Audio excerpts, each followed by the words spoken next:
What is real? How do you define real? How do you know you exist? It is intuitively obvious. Intuition is no proof. What concrete evidence do you have that you exist? Well, I think, therefore I am. That's good. That's very good.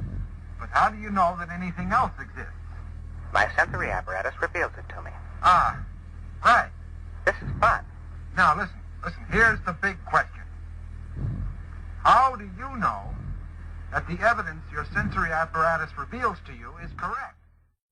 If you're talking about what you can feel, what you can smell, what you can taste and see, then real is simply electrical signals interpreted by your brain. What I'm getting at is this. The only experience that is directly available to you is your sensory data.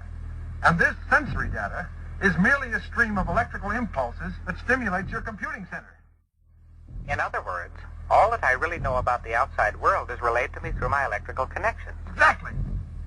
Why, that would mean that I really don't know what the outside universe is like at all, for certain. That's it.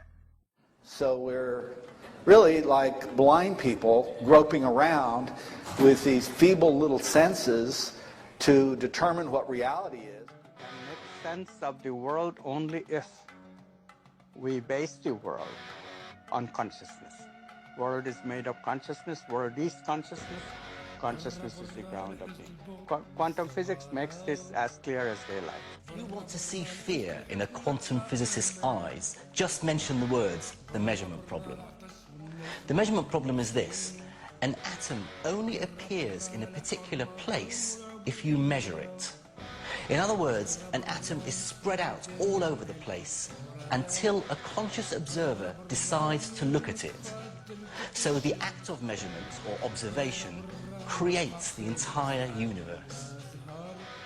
Today, a young man on acid realized that all matter is merely energy condensed to a slow vibration, that we are all one consciousness experiencing itself subjectively.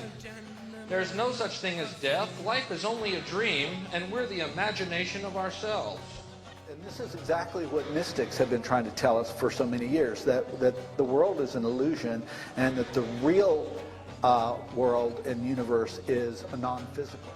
Shamans see the universe as made of primal vibrational stuff.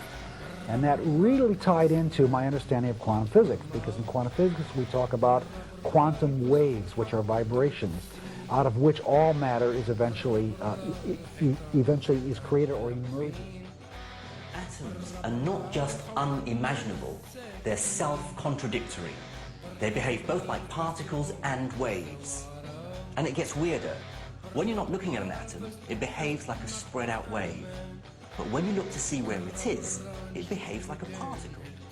And one of the basic assumptions of quantum physics is the quantum wave nature of all matter.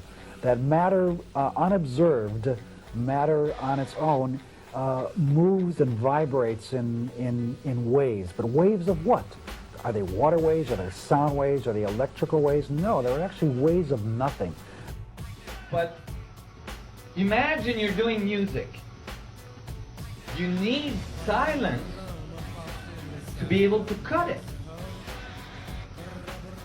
to make music, to make a beat. If you're making reality, you need space to define the reality in between.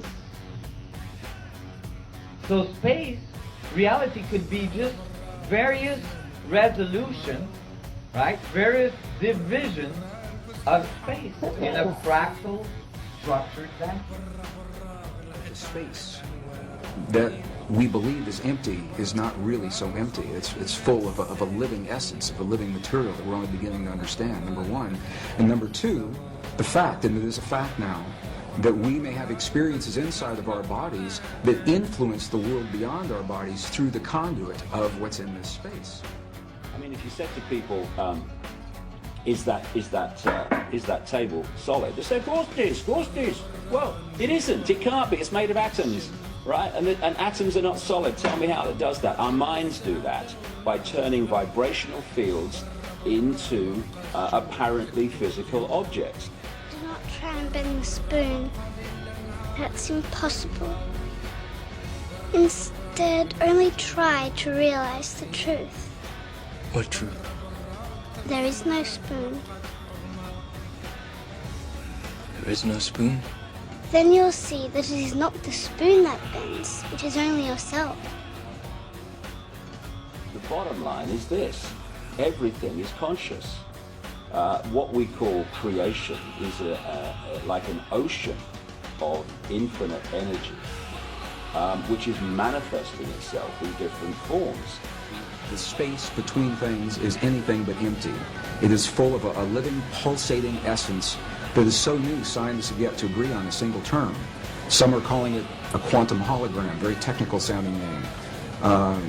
Dr. Edgar Mitchell, the former Apollo astronaut, I've had the honor of sharing the stage with him a number of times. He calls it nature's mind. Stephen Hawking calls it the mind of God. Others simply call it the field. In 1944, the father of quantum physics, Max Planck, identified the existence of this field, and he called it the matrix. He said, underlying everything that we see, our bodies included, everything we see in the world around us in our bodies, he said, there's the existence of what must be a conscious and intelligent mind. This is his language in 1944.